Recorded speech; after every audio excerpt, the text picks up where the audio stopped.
नमस्ते दोस्तों, क्या आप विश्वास करेंगे कि एक ऐसा समझौता जो पिछले 20 सालों से अटका हुआ था, अचानक भारत और यूरोप के लिए सबसे बड़ी प्राथमिकता बन गया है।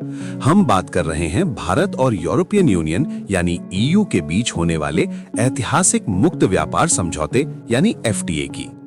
हाल ही में दोनों पक्षों के नेताओं पीयूष गोयल और उर्सुला वॉन डेर लेयन ने इसे मदर ऑफ ऑल डील्स यानी सभी सौदों की जननी करार दिया है।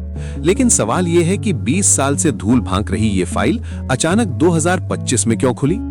इसका जवाब छिपा है दुनिया में चल रहे भारी उथल-पुथल और अमेरिका की बदलती नीतियों में। आज के वीडियो में हम इसी स्ट्रेटेजिक पिवट यानी रणनीतिक बदलाव को डिकोड करेंगे और जानेंगे कि कैसे ये डील भारत और यूरोप के लिए अमेरिका के टैरिफ वॉर के खिलाफ एक ढाल बनने जा रही है।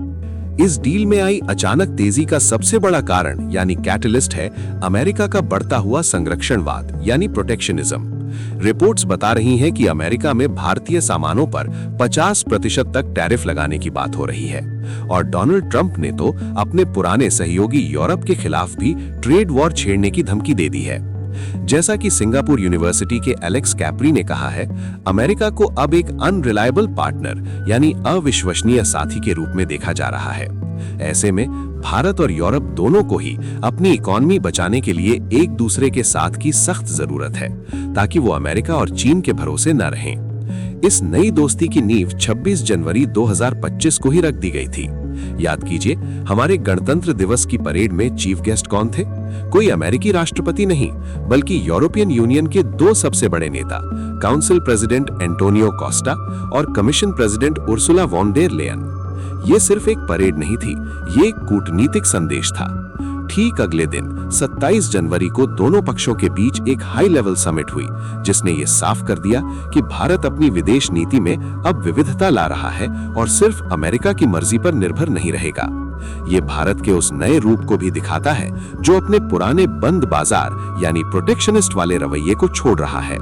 पिछले 4 सालों में भारत ने यूएई, ऑस्ट्रेलिया और ईएफटीए देशों के साथ 9 बड़े समझौते किए हैं और अब ईयू के साथ ये डील उस दिशा में सबसे बड़ा कदम है।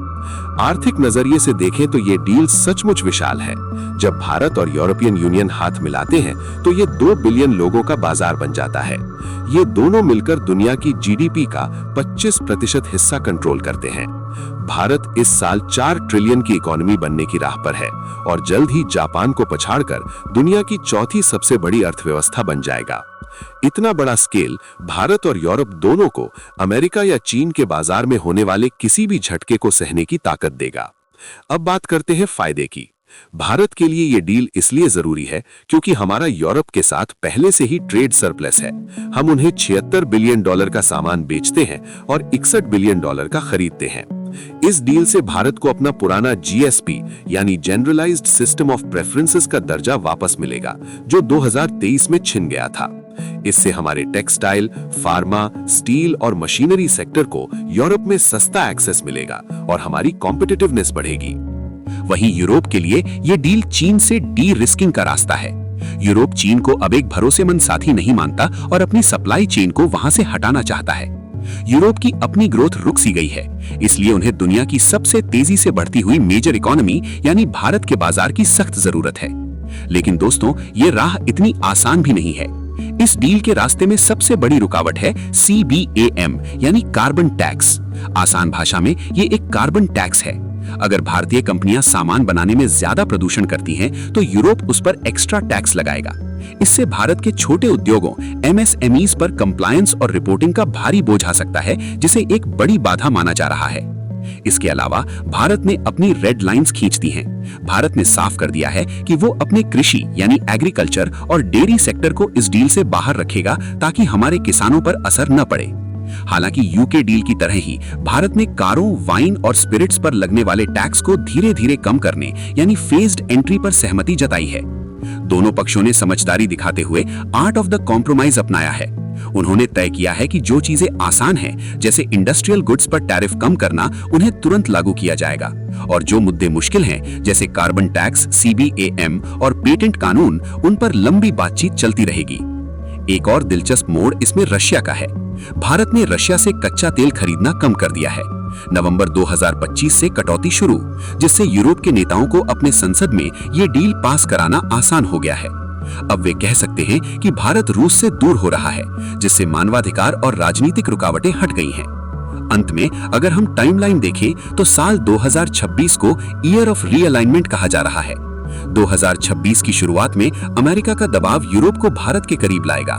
2026 के मध्य तक यूरोपियन पार्लियामेंट में इस डील पर मुहर लगने की उम्मीद है और साल की अंत तक ये लागू हो सकती है। निष्कर्ष ये है कि भारत यूरोप एफटीए सिर्फ व्यापार बढ़ाने के लिए नहीं है, बल्कि ये एक स्ट्रेटेजिक शील्ड है। एक ऐसी दुनिया में जहां सुपर पावर देश बट रहे हैं, फ्रैगमेंटेड वर्ल्ड में ये डील भारत और यूरोप की सुरक्षा की गारंटी है और ये साबित करती है कि भारत की विदेश नीति अब किसी एक देश की मोहताज नहीं है। तो दोस्तों, ये था पूरा विश्लेषण इस ऐतिहासिक डील का। आपको क्या लगता है, क्या ये डील भारत की इकोनॉमी को अगले स्तर पर ले जाएगी? कमेंट्स में अपनी राय जरूर बताएं। वीडियो पसंद आया हो तो लाइक और सब्सक्राइब करें। जय हिंद।